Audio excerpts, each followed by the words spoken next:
Hello everybody, welcome back to Screenstars and welcome to another of my creature feature reviews. Today I'm taking a look at the 1998 film Deep Rising. The film is written and directed by Stephen Sommers and it stars Treat Williams, Famke Janssen, Anthony Held, Kevin J. O'Connor and Wes Studi.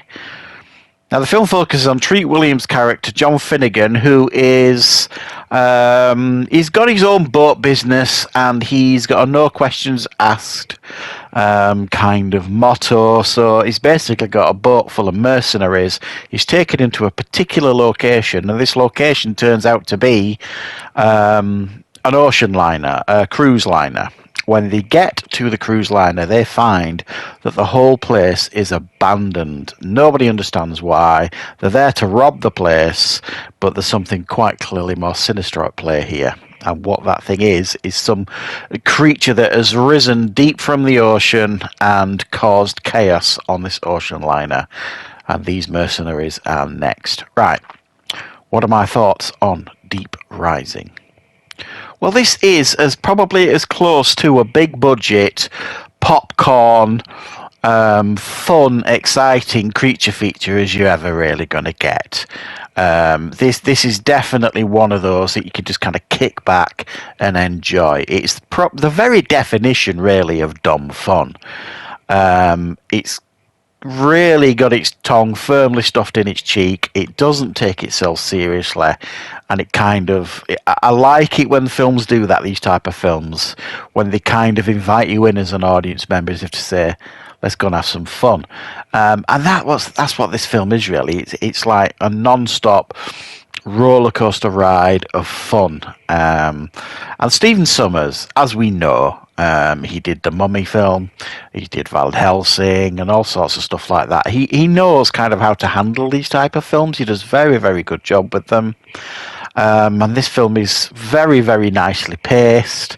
It's got memorable characters, great one-liners. Treat Williams, in actual fact, is a great lead here. It's a shame that he never really broke through as a Hollywood lead. He certainly had lots of charisma, very Han Solo in his performance here. Is like a lovable rogue in this film, and which is ironic really, because apparently Harrison Ford was initially going to be cast in this film and he turned it down.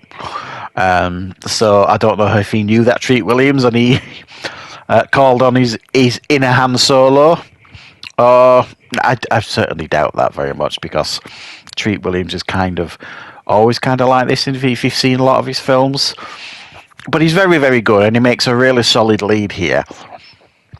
The film is also packed full of familiar faces that you will recognise.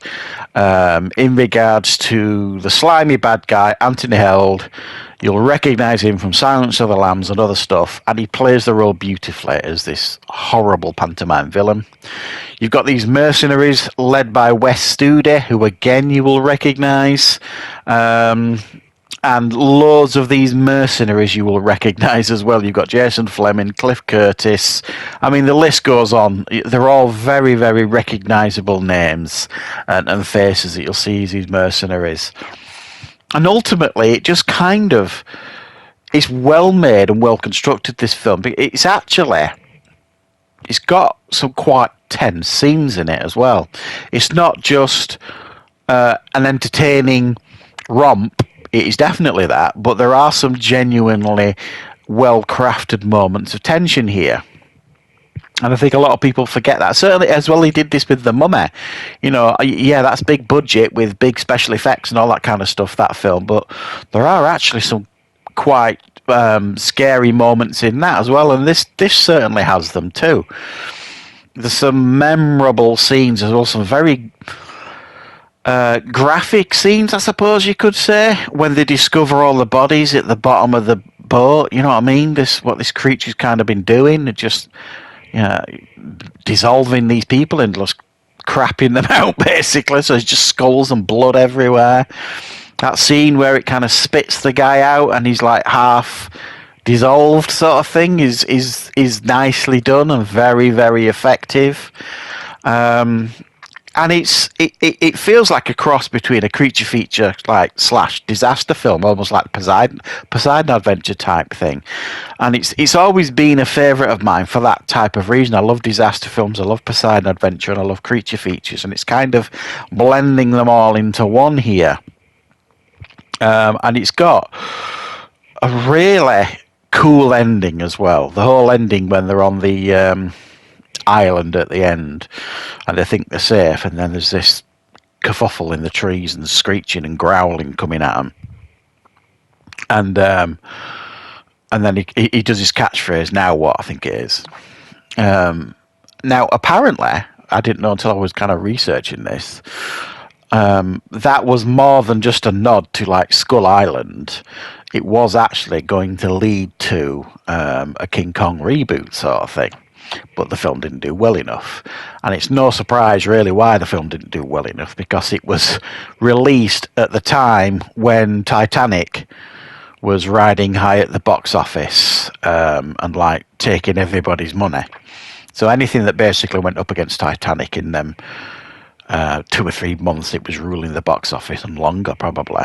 They were just picking up scraps really from the plate of Titanic, and this film was included in that. So it never really made a splash, pardon the pun.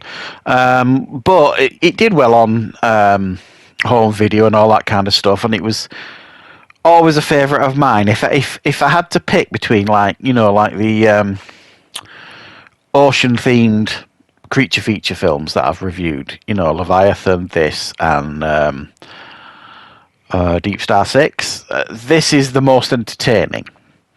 It's probably not, it doesn't lean as much into like horror and creature feature as maybe those other ones do, but this is easily, I think, the most entertaining and the most fun to watch.